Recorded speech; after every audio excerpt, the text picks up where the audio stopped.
Eu revelei teu nome àqueles que do mundo me deste.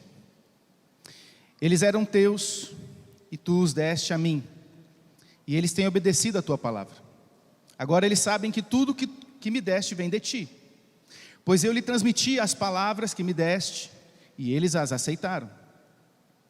Eles reconheceram de fato que vim de ti e creram que me enviaste. Eu rogo por eles. Eu não estou rogando pelo mundo, mas por aqueles que me deste, pois são teus. Tudo o que tenho é teu e tudo o que tens é meu. E eu tenho sido glorificado por meio deles. Não ficarei mais no mundo, mas eles ainda estão no mundo. E eu vou voltar para ti. Pai Santo, protege-os em teu nome, o nome que me deste, para que sejam um, assim como somos um. Enquanto estava com eles, eu os protegi, eu os guardei no nome que me deste. Nenhum deles se perdeu, a não ser aquele que estava destinado à perdição, para que cumprisse a Escritura. Agora vou para ti, mas digo estas coisas enquanto ainda estou no mundo, para que eles tenham a plenitude da minha alegria. Deles a tua palavra, e o mundo os odiou, pois eles não são do mundo, como eu também não sou. Não rogo que os tires do mundo, mas que os proteja do maligno. Eles não são do mundo, como eu também não sou. Santifica-os na verdade. A tua palavra é a verdade. Assim como me enviaste ao mundo, eu os enviei ao mundo. Em favor deles eu me santifico, para que também eles sejam santificados pela verdade. Vamos orar? Senhor, esta é a tua palavra, e nós queremos, Pai, acalmar o nosso coração na tua presença, e queremos entender aquilo que o Senhor tem para nós, para falar ao nosso coração, agora com a tua palavra, porque o Senhor já está falando desde o início.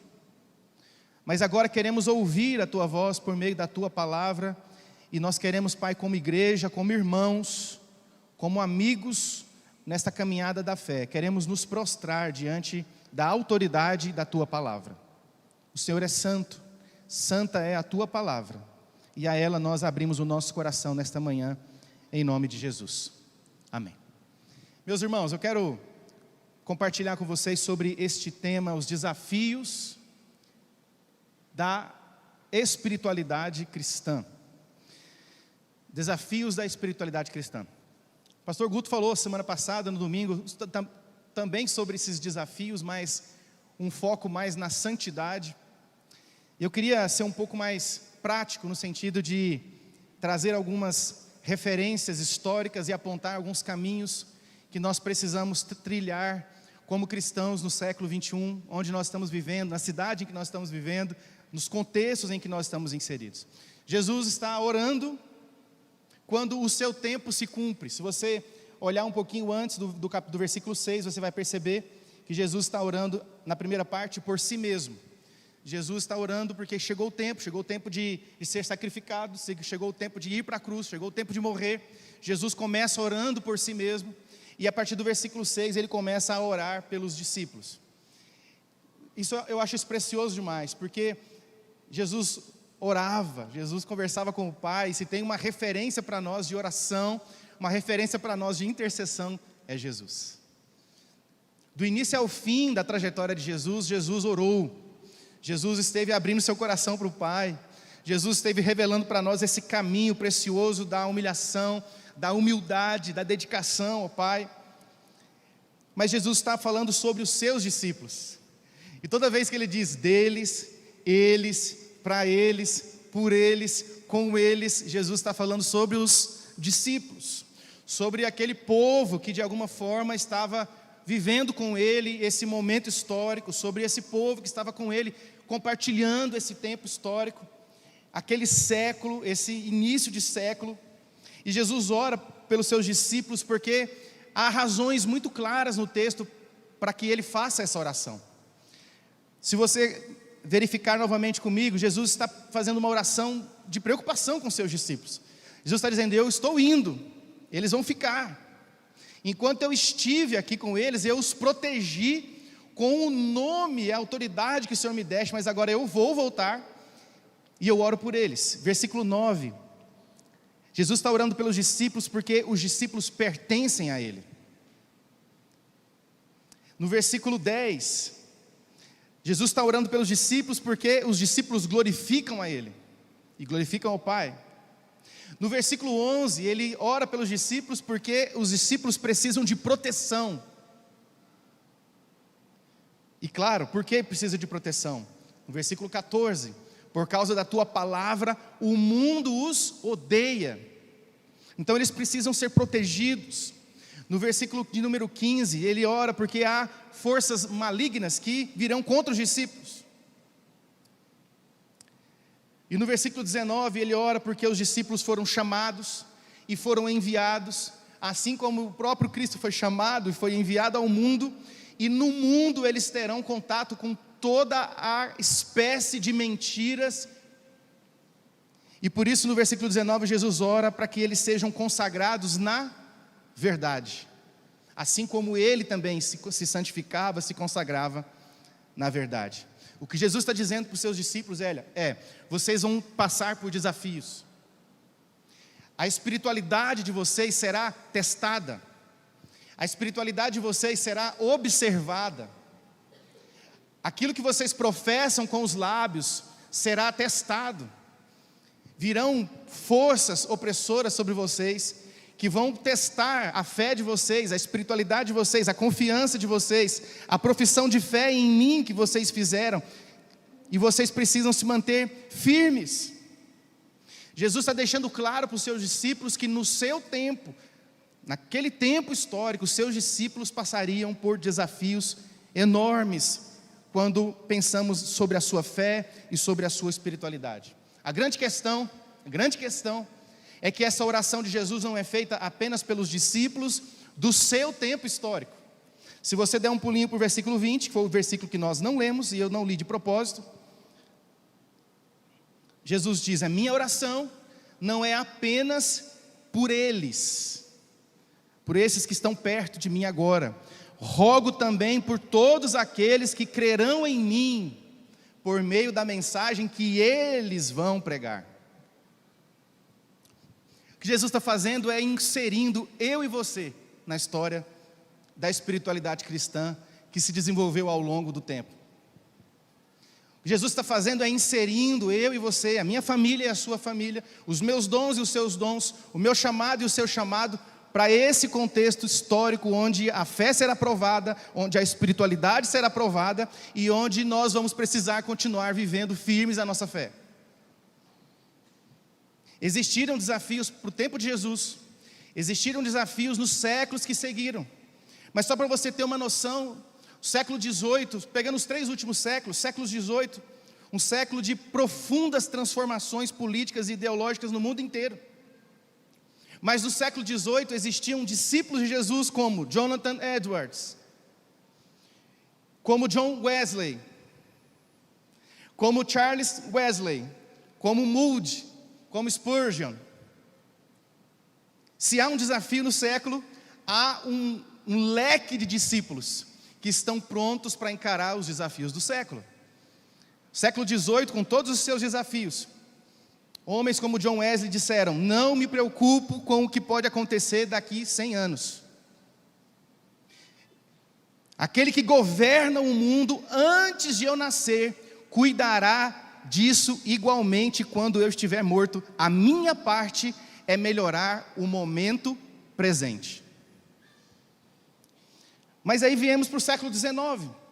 E no século XIX, inúmeras mudanças na história do mundo, especialmente por causa das grandes revoluções, especialmente pelas descobertas, pelas conquistas, especialmente pelas críticas, pelo espírito crítico que foi desenvolvido no mundo, pelas inovações, marcado pela filosofia, por aqueles que criaram pensamentos filosóficos que moldaram e que mudaram o padrão da sociedade. Mas no século XIX existia um leque também de discípulos. Estou citando alguns apenas. Charles Finney, Soren Kierkegaard,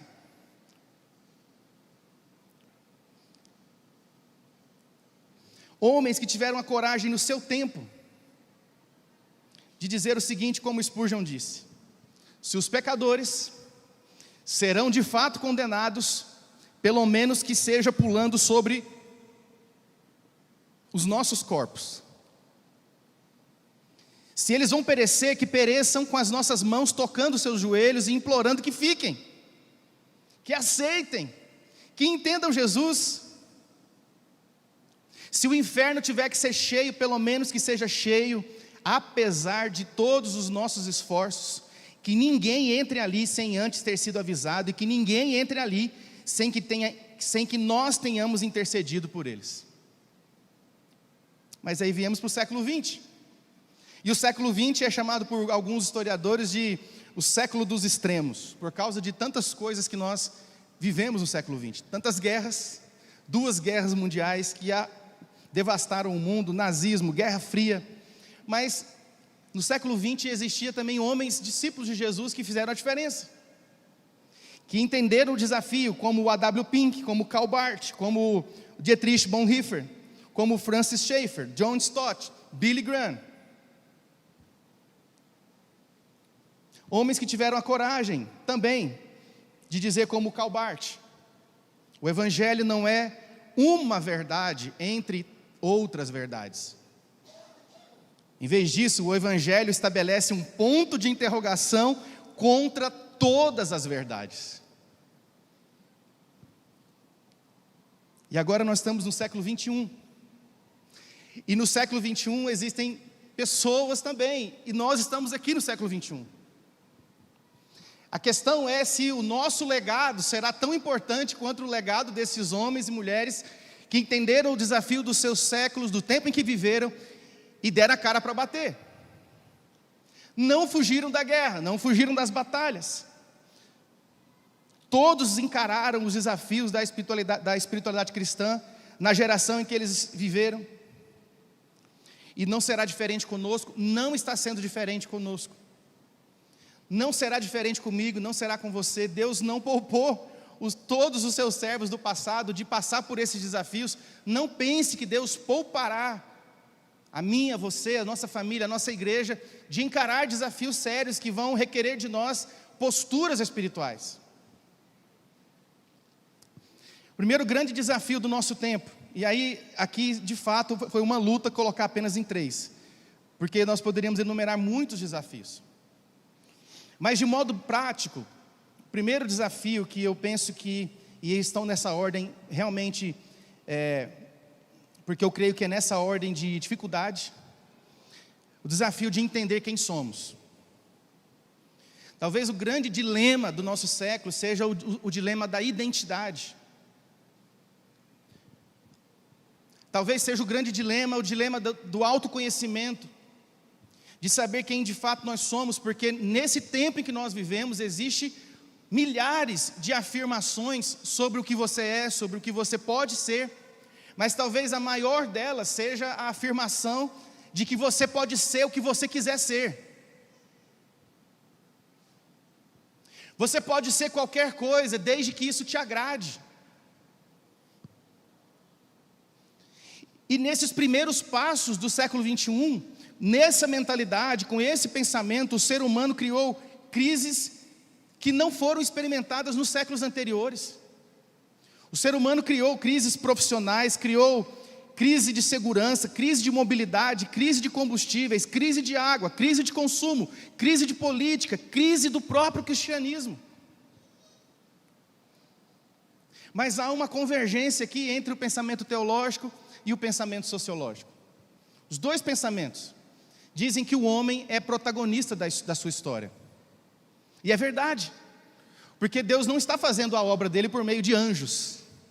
Deus está fazendo a obra dele por meio da minha vida e da sua vida.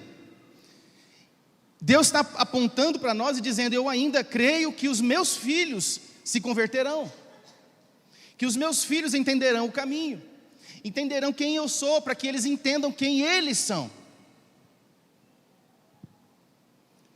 A maior vitória na visão de Jesus está profundamente ligada ao conceito de que nós temos uma identidade. Durante o texto de João, ele está o tempo todo dizendo: eu sei de onde eu vim, eu sei quem eu sou, eles sabem quem eu sou, quem o Senhor é, porque eles viram o Senhor em mim. Jesus está apontando sempre uma direção de identidade. Vocês sabem quem vocês são, vocês sabem da missão que vocês têm. E somando a todas essas expressões, o texto de 1 Pedro capítulo 2, versículo 9, vocês são geração eleita, sacerdócio real, nação santa, povo de propriedade exclusiva de Deus, a fim de proclamar as virtudes daquele que os chamou das trevas para a sua maravilhosa luz. Nós somos um povo que pertence a Jesus, amém? Você não pertence ao pastor, você não pertence necessariamente a uma denominação, você está aqui, porque antes de estar aqui você já pertence a Jesus. Jesus invadiu o seu coração, Jesus trouxe vida para a sua vida, Jesus trouxe vida para a sua morte, e na vida nova que você recebe também uma família, você recebe um povo para pertencer. Versículo 6 do texto, Jesus diz isso, somos um povo que pertence a Ele. Então para nós, o mais determinante é ter clareza sobre o que Jesus diz que nós somos. Nós somos portadores de uma mensagem, o versículo 8 diz isso. Mas o texto de João capítulo 1, versículo 12 diz que em Cristo nós somos filhos de Deus. 2 Coríntios 5, nele nós somos reconciliados com Deus.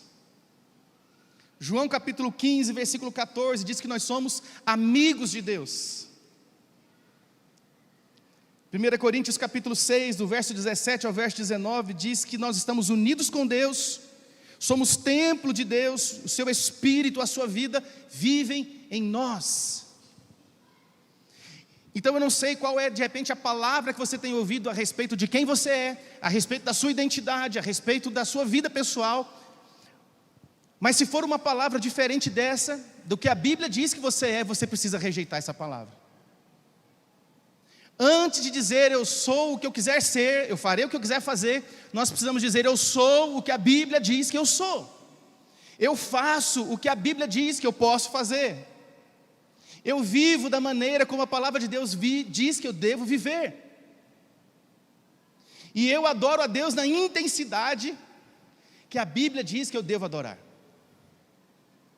Quem tem clareza sobre a sua identidade, quem tem clareza sobre a sua relação com Deus, para de dar problema.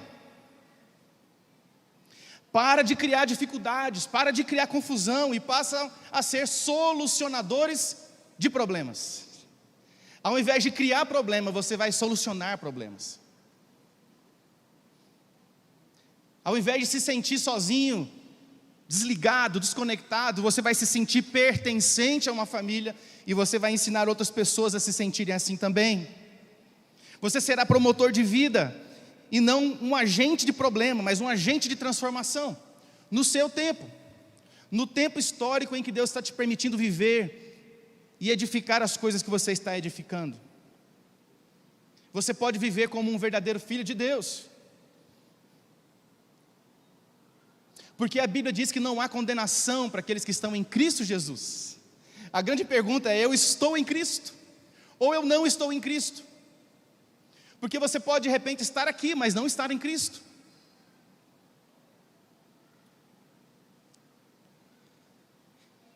Viva como um verdadeiro filho de Deus.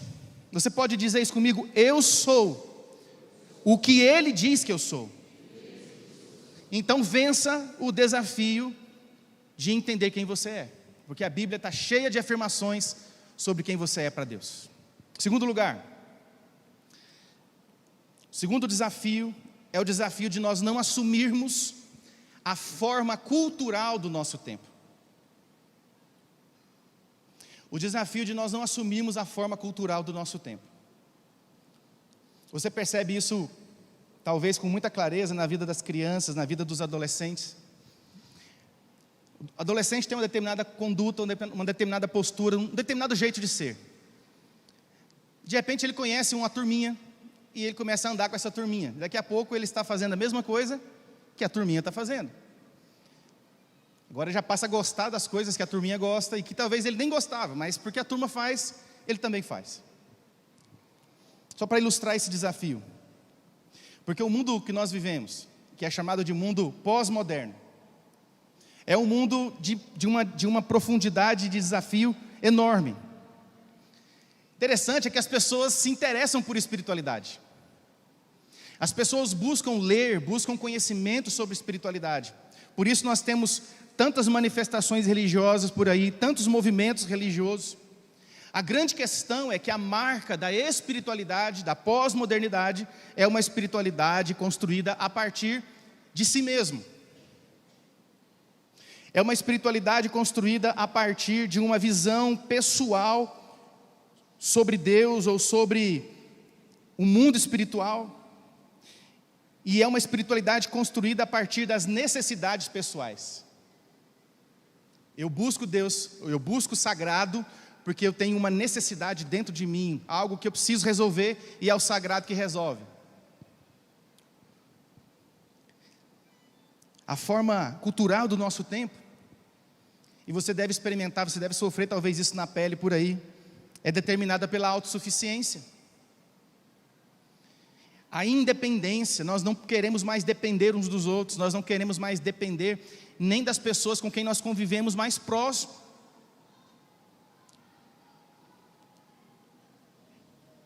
O secularismo, tudo é relativo nesse mundo. O egoísmo. Essa mentalidade tem ditado as regras da nossa consciência moral, da consciência ética da igreja. Talvez tenha ditado as regras da espiritualidade desse mundo.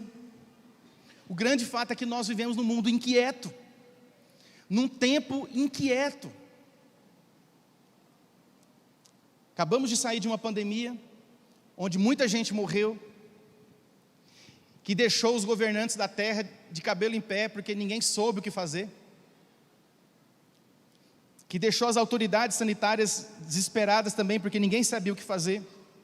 Mas além de toda essa crise, nós ainda temos as crises que vieram no pós-pandemia, porque os casos de divórcio estão aumentando. Os casos de violência doméstica estão aumentando.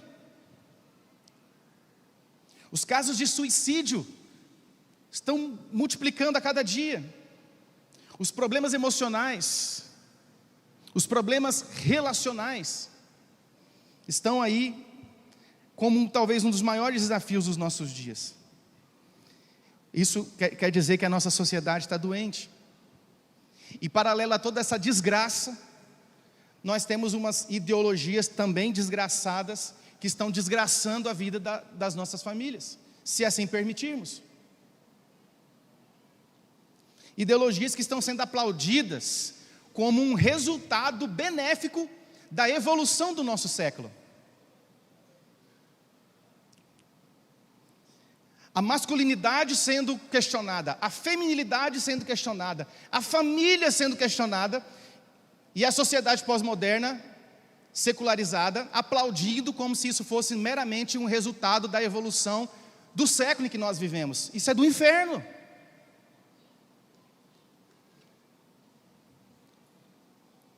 A questão é o que nós, que já tivemos uma revelação de Deus, que entendemos o mundo espiritual, o que nós estamos fazendo? Porque o apóstolo Paulo diz em Romanos capítulo 12, versículo 2, não vos conformeis com este século. Parece estar escrevendo para a gente, literalmente para nós. Mas transformai-vos pela renovação da vossa mente. Como é que vai acontecer essa transformação? Se a nossa mente for transformada pela palavra e pela ação do Espírito Santo. Então a análise que a gente precisa fazer é se isso já não está, esse modo de viver, se assumir essa forma cultural do nosso tempo, já não está determinando como nós somos igreja. Se isso já não está determinando as regras da minha casa, da sua casa.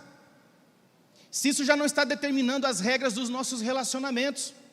Como é difícil estabelecer unidade. Porque há um sentimento generalizado de que ninguém precisa de ninguém. E se esse é o seu pensamento, quer dizer, você não está convertido ainda. Porque a Bíblia nos ensina desde Gênesis, que Deus criou o ser humano para ser interdependente. Nós dependemos dele, dependemos do outro e dependemos da nossa relação com aquilo que está ao nosso redor. Será que isso já não está determinando o nosso jeito de ser cristão? Será que nós não estamos secularistas, permissivos, conformados? Será que nós já não estamos preferindo um evangelho sincrético, misturado? Hoje eu estou aqui, amanhã eu estou lá no Alvo, depois da manhã eu estou lá na Batista, depois eu estou na Assembleia de Deus. O que é isso?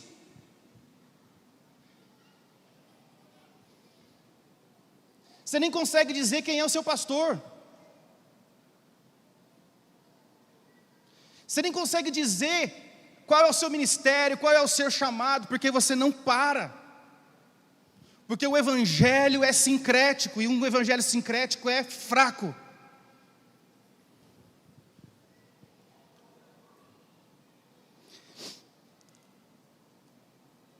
A renovação da nossa mente vem pela palavra, vem pelo convívio, vem pelo pastoreio. Deus usa ferramentas que os homens possuem para mover o seu espírito sobre a igreja.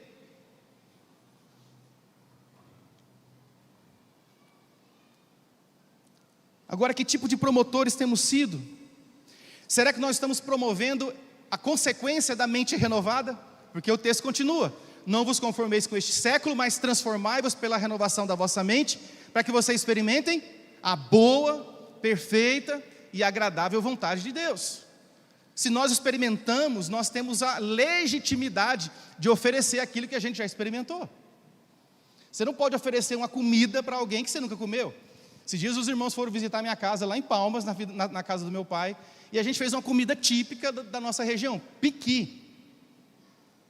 Eu comi uns 20 caroços de piqui, assim, raspei como se eu nunca tivesse comido, tanta vontade que eu estava. Mas o Ederlei e a Silvia não gostaram. Falei para o Ederlei, coloca só o caldo, só o caldinho, para começar. E ele colocou o caldinho com toda, né, o Ederlei é um cavaleiro, né? Ele coloca lá, bem bonitinho e tal. Mas está na cara que não gostou. A Silvia, não, eu vou raspar, pegou o carocinho, porque você não pode morder, né? Tem espinho dentro, então você tem que só raspar a carninha da fruta, a polpa da fruta. E a Silvia raspou, muito bom, né? Aí foi deixando de lado, muito bom. Legal conhecer, é isso.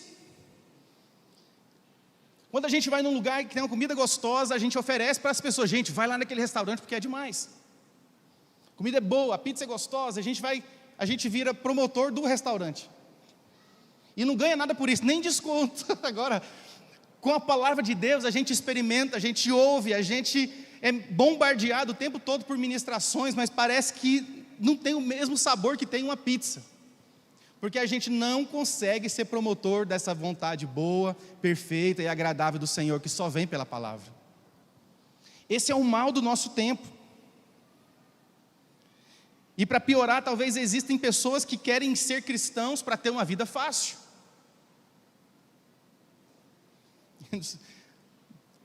A vida cristã não é uma vida fácil. Deixa eu acabar com a sua alegria agora. A vida cristã não é uma vida fácil, mas é uma vida de propósito. Porque o que adianta ter uma vida fácil e não saber para onde está indo? O que adianta ter uma vida fácil e não saber quem é? O que adianta ter uma vida fácil, num mar de rosas, e não ter destino? Não ter para onde voltar quando isso aqui tudo acabar? O que nós temos é uma vida de propósito. Você pode dizer comigo? Eu tenho uma vida de propósitos. Jesus orou por isso. Quando Jesus insere eu e você na oração, lá no versículo 20, Jesus está dizendo: o meu povo, que vai viver o século 21, precisa ser protegido. Precisa ter a mente protegida, precisa ter o seu coração protegido, precisa ter a sua família protegida, precisa ter a sua igreja protegida. Deixa eu demorar só mais um pouquinho nesse pedaço, porque o que nós somos especialistas como igreja? Nós somos especialistas em avaliar criticamente as coisas, porque a gente tem noção, a gente tem entendimento, a gente olha e fala: isso está errado, isso está errado, não pode ser assim, não pode ser assado, porque a Bíblia diz isso, a gente tem uma noção, porque nós temos a palavra em nós. Qual é o grande problema? O problema é ter sempre a palavra crítica, mas nunca ter a ação. Eu estou pronto para criticar, mas eu não estou pronto para agir.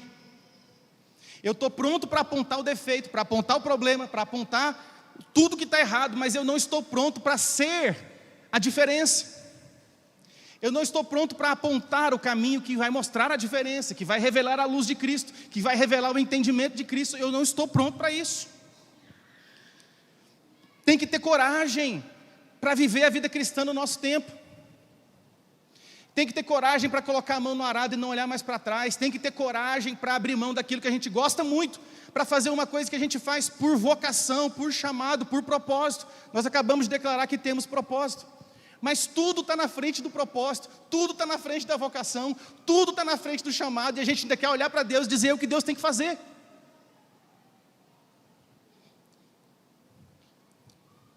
Não basta ter a palavra crítica nos lábios. Não basta ter palavra crítica, tem que ter ação para mostrar como é que faz. Os discípulos de Jesus negaram a si mesmos, tomaram a sua cruz, o seguiram. Sabe para quê? Para não assumir a forma cultural do tempo deles. Se tem que ter a forma de alguma coisa, a minha forma vai ser a forma de Jesus. É isso que eles fizeram. É isso que eles declararam ao assumir a cruz sobre eles. Então, se é para ter a forma de alguma coisa, que tenhamos a forma de Jesus. Que tenhamos a forma do amor de Jesus, da oração de Jesus, da preocupação de Jesus, da vida de Jesus. Em último lugar, e talvez essa seja mais difícil, por isso ficou por último. O desafio de crer, o desafio de professar o que nós cremos, sem ver nada, sem sentir nada, sem receber nada. Às vezes quando eu estou orando, eu peço, Senhor, deveria ser tão fácil seguir o Senhor lá naquele tempo, quando o Senhor estava caminhando pelo meio do povo, e o Senhor fazia milagres, e as pessoas viam o seu milagre sendo realizado, as pessoas viam o Senhor sendo exaltado por alguns, porque ressuscitou alguém, porque curou alguém, porque trouxe de volta para o convívio alguém que estava afastado por causa de uma doença contagiosa. Deveria ser muito fácil crer. E eu conversando e orando sobre isso, e meu coração foi se enchendo de uma expressão, eu creio que é do Espírito Santo, porque a ideia é, muitos creram, mas muitos viram e não creram. E aí vem o texto de João, no capítulo 20, no versículo 29, e João escreve as palavras de Cristo: bem-aventurados são aqueles que não viram, mas apesar de não terem visto, creram. E somos nós. Quer dizer, a felicidade maior é crer sem ver. Mas interessante, por ser a felicidade, ser muito feliz aquele que não viu e creu, talvez seja o mais difícil. Porque quantas vezes, meus irmãos, nós oramos e parece que não tem ninguém ouvindo o que a gente está falando. Quantas vezes nós oramos e parece que é uma ligação com um telefone só, parece que não tem ninguém do outro lado da linha. Quantas vezes nós abrimos a palavra de Deus para ler, e apesar de ler, apesar de meditar, parece que não há uma expressão que alcance o nosso coração e que mexa com a gente, parece que a gente não consegue ser movido pela palavra. Quantas vezes nós obedecemos a Deus em tudo, e parece que todas as bombas do mundo caem sobre a gente. Apesar de estar obedecendo, apesar de estar buscando a palavra, apesar de estar orando, parece que tudo está dando errado. Quantos já viveram isso? Eu vivo isso direto. O grande desafio da nossa espiritualidade é continuar sendo cristão, é continuar sendo crente, é continuar sendo dedicado, sendo amoroso, sendo atuante, sendo doador, sendo confiante, sem ver nada, sem sentir nada. sem experimentar nada e ainda vendo tudo dando errado. A vida cristã não é fácil, mas é uma vida de propósitos. É uma vida de propósitos. E a gente vai viver assim, sabendo que Jesus orou por nós. Eu oro por aqueles que ainda vão crer em mim. Toda vez que você sentir que ninguém está orando por você, lembre-se que Jesus orou por você.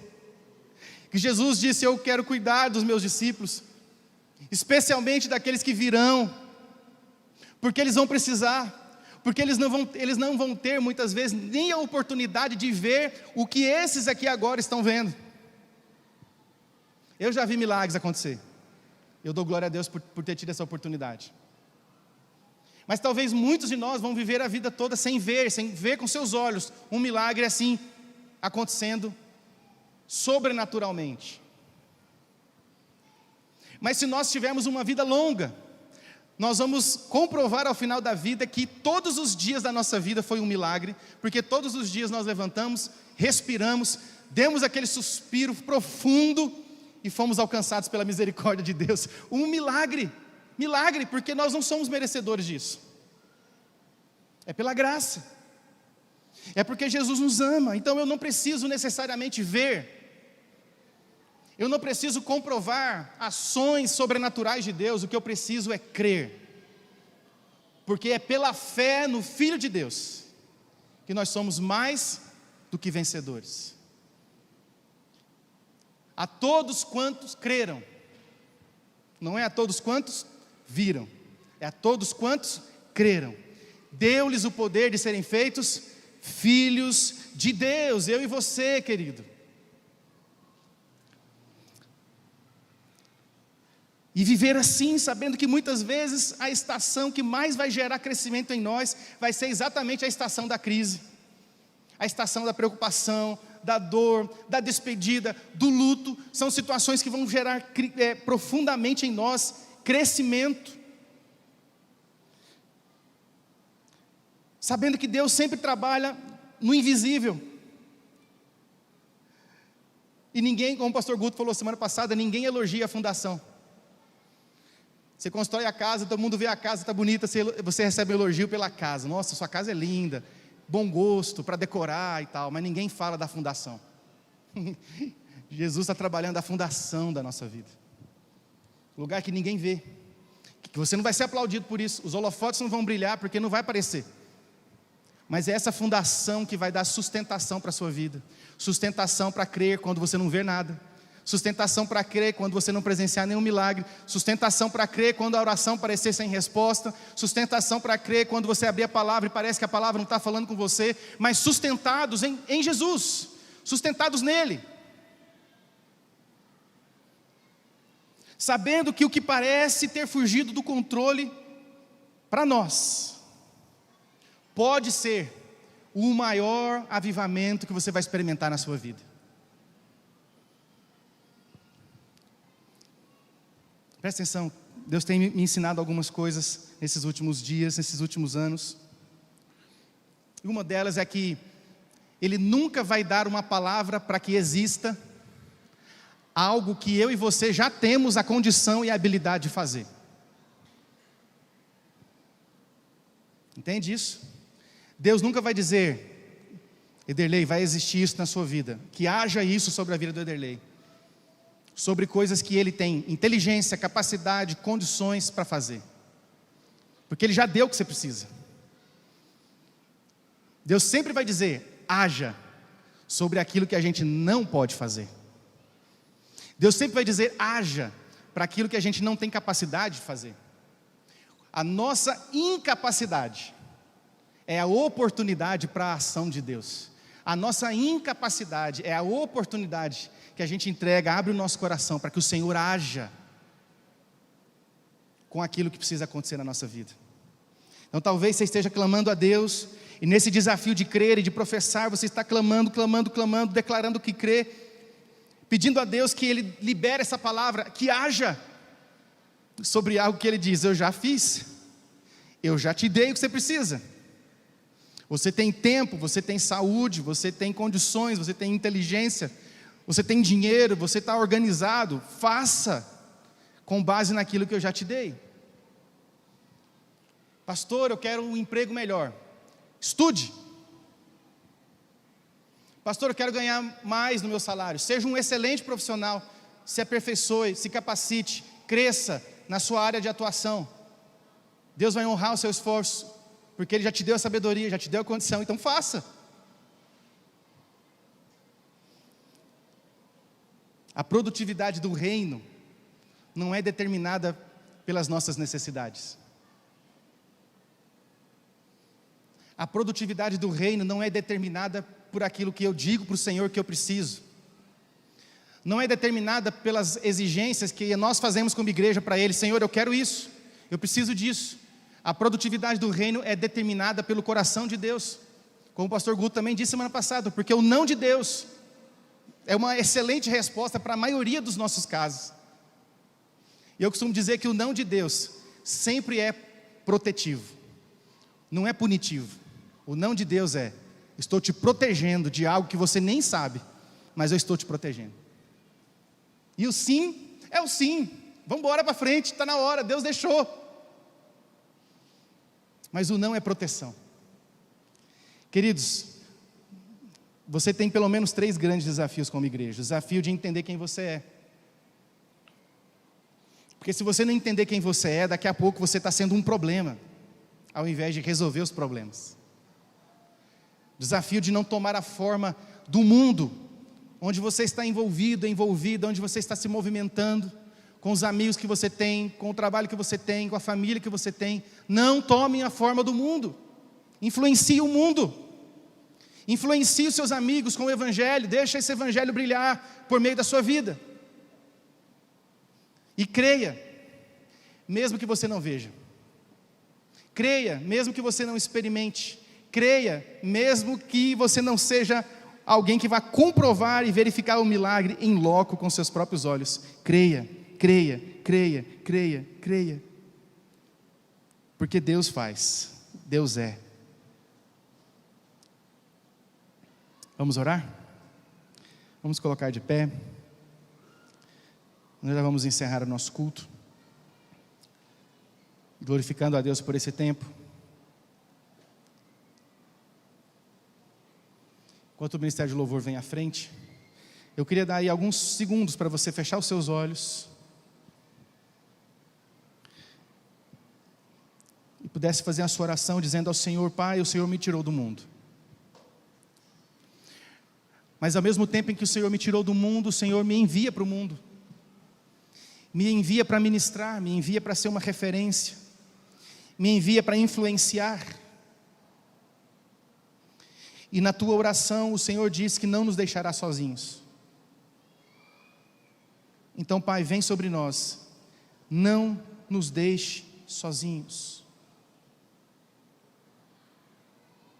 E você pode dizer ao Senhor: mas em todas essas coisas, perseguições, em todas essas coisas,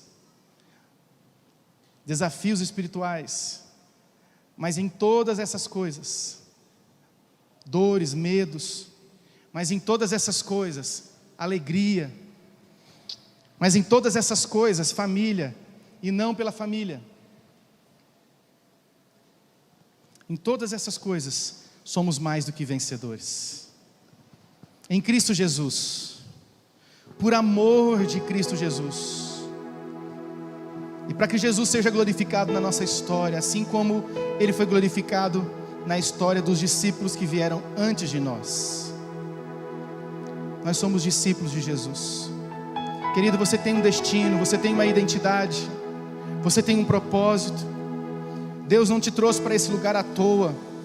Você não veio para cá para ser apenas um número, você não veio para cá apenas para ocupar um espaço físico. Você está aqui nesse lugar porque há um propósito de Deus para a sua vida.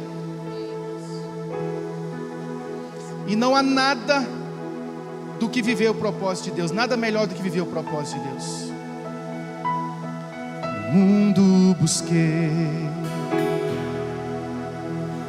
mas não preencheu-me. canções tão vazias, tesouros que um dia se consumarão. Então você veio, Jesus, e me trouxe pra perto, e todo desejo é satisfeito em seu amor. Os desejos do Pai sobre nós. Não há nada, nada melhor, não há nada, nada melhor, não há nada, nada melhor que meu Deus. Não há nada, nada melhor, não há nada, nada melhor, não há nada, nada melhor que meu Deus. Senhor, nós queremos consagrar o nosso coração na Tua presença. E Pai, além desses 3 desafios apontados aqui, o Senhor conhece os desafios que os meus irmãos estão enfrentando dia após dia. Desafios que confrontam a sua fé, que confrontam as suas crenças, que confrontam a sua espiritualidade. Eu quero pedir ao Senhor que toda a ética, toda a moral, que as famílias, que a masculinidade, que a feminilidade, que a infância dos nossos filhos sejam preservadas pelo Senhor, sejam cuidadas pelo Teu sangue. O Senhor disse que estaria conosco até a consumação dos séculos. Então, Pai, nós queremos viver com o Senhor, para a glória do Senhor, para ser uma referência na nossa geração, assim como esses homens que foram citados aqui durante essa palavra, referência para a sua geração. Nós queremos ser referência para a nossa geração, para a nossa família, para aqueles que não Te conhecem. Nós queremos ser referência. Usa-nos, porque não há nada melhor do que viver para o Senhor, não há nada melhor do que viver para a Tua glória, e não há nada melhor viver sabendo que cada um de nós aqui tem um propósito, e que esse propósito se cumprirá no Teu tempo, à medida em que a minha mente seja renovada pela Tua palavra, pela Tua doce voz, guiados pelas Tuas mãos. Nós Te adoramos.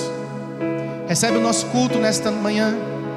Que o Senhor seja glorificado, que o Senhor seja glorificado agora que esse culto acaba, e que a gente tem que sair daqui desse lugar para continuar brilhando a Tua luz.